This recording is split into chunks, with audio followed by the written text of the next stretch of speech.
You guys have been experiencing music therapy for the past 3 hours, kind of unofficially, informally.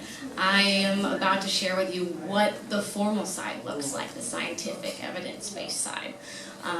So, AMTA, the website, they define music therapy as the clinical and evidence-based use of music to address physical, psychological, cognitive, and/or social functioning for patients of all ages.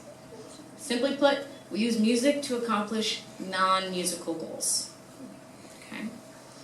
I love this phrase right here. Let me grab it. I was looking up things last night to really just embody in words what it looks like, what it feels like, what it does for others. And this was a really good one too. So music is a form of sensory stimulation that provokes responses due to familiarity, predictability, and feelings of security associated with that. And I really want you to keep that in mind, the safety, the comfort among the songs and the repertoire that I'll play for you guys. And another important thing to know is that the benefits described, we are taught how to document just like every other my setting is hospice, so just like every other nurse, chaplain, social worker, volunteer, physician, we're writing in medical terms, not musical terms. Okay, that is how official it is, absolutely.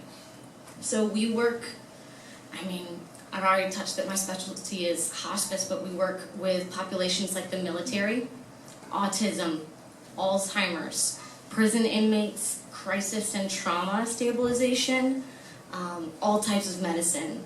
We use it for music education, pain management, special education, and with young kiddos, with Keiki.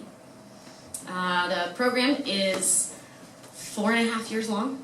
You go through coursework, you go to music school, you go to music history, you learn about anatomy and physiology, abnormal psych, educational psych. It is a beautiful hybrid of music and medicine, the major. And I myself graduated from the University of Georgia. It's one of the best in the Southeast for music therapy. And I passed my boards a year later and then worked in Boston for 3 years before moving here. And so here in Kaua'i, where I am so honored and privileged to live, I volunteer with the hospice on the island. There's only one. It's precious. It's called Kaua'i Hospice because I'm used to carrying a caseload of about 85 patients. That's how big Seasons Hospice and Palliative Care was in Boston. I was one of 4 full-time music therapists on staff, real live rock stars. Mm-hmm. So I just also want you to know that every music therapist out there, and I am not unique, there's a whole breed of me's out there doing incredible work for humans and making the world a better place. And it was really Doug and Sandy who opened my eyes to not only my calling in life, like why am I here on planet Earth? Why do I get up out of bed in the morning? But it is in Hawaiian, my personal kuleana, your personal responsibility to leave the world a better place, to use the gift that you're given. Okay? So that is what of the many, many, many lessons spending time with the dying have taught me. So here's some just categories and some just really good situations I would use songs in. So the first one I would totally use if I walked into, I would say maybe 80s or 90s, maybe into the 100s if he or she is lucky. But this is called Ain't She Sweet? And if it's for good mood, right?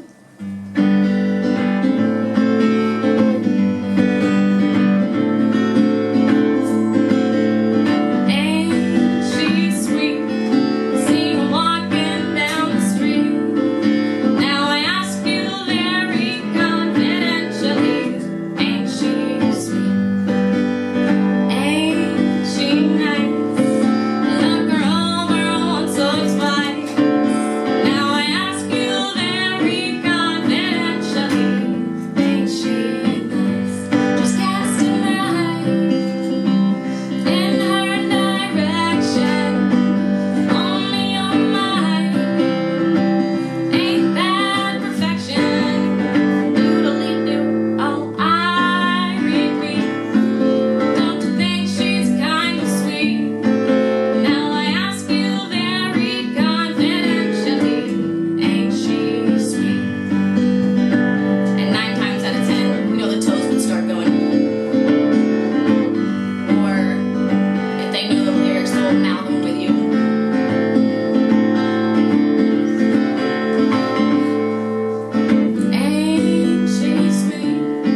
those same lines. Same population, same situation. Finish the sentence for me. 5'2", eyes of blue. 5'2", eyes of blue. Oh, what those 5 foot could do. Has anybody seen my girl? Turned out nose, turned out nose. Flapper, yes sir, one of those. Has anybody seen my girl? Now if you run into 5'2", cover with fur, diving wings and all those things, you can bet your life it isn't her. Could she love? Could she move? Could she cue? Has anybody seen my girl?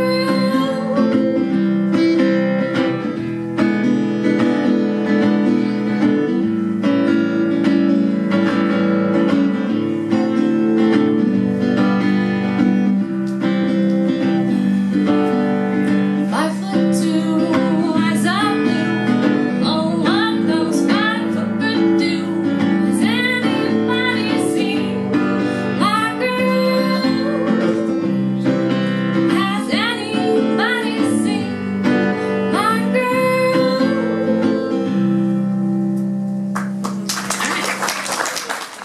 So, an important thing to know, like in the hospital room, a lot of the heart monitors are set to B flat. Lo and behold. And so what do? We slap a capo on it. Or we play in B flat, absolutely. Another incredible fact known amongst hospice music therapists is that the human body really recognizes deep vibration tones, and specifically an open G chord. Okay? To us, it's called the God chord. More people die. If they're actively dying, we will help them die by playing in G. Okay? That is how important and impactful it is. And then I get to talk with Doug, and he's like, "Oh yeah, this is what I play. This is, this is how I aid people in them dying, them healing, everything like that." And I'm like, "Oh, that sounds familiar. What notes are those?" And he goes, "Yeah, it's tarot patch tuning, open G tuning." I was like, "Oh, holy moly. We have come from totally 2 different worlds and found out the same exact thing." So 2 songs really, really worked well in that situation. And that is When Irish Eyes Are and My Wild Irish. Oh, beautiful. Help me sing. When Irish eyes are smiling, sure it's like the morning spring. In the lilt of Irish laughter, you can hear the angels sing. When Irish hearts are happy, all the world seems bright and gay. And when Irish eyes are smiling, sure they'll steal your heart away. I love it. Like, you guys don't know, but everyone is mouthing the words right now. I can see that. When Irish eyes are smiling, sure it's like the morning spring. In the lilt of Irish laughter, you can hear the angels sing. When Irish hearts are happy, all the world seems bright and gay. And when Irish eyes are smiling, sure they'll steal your heart away. Give yourselves a hand. That was beautiful. Good job, guys. Wonderful. And then the other one was kind of waltz pattern too.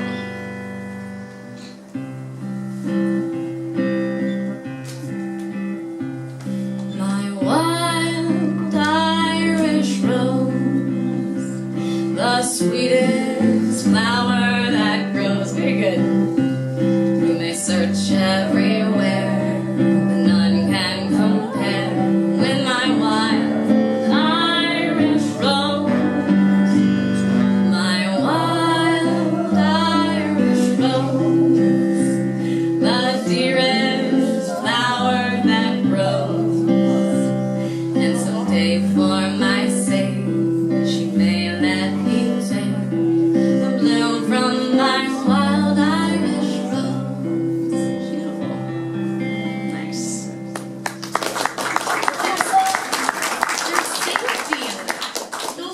are never gonna change. You can always know what to expect, and that is what is just so extremely important walking into a room with so much chaos, you know, and so much fear, is being able to add that. Alright, so, hi Doug.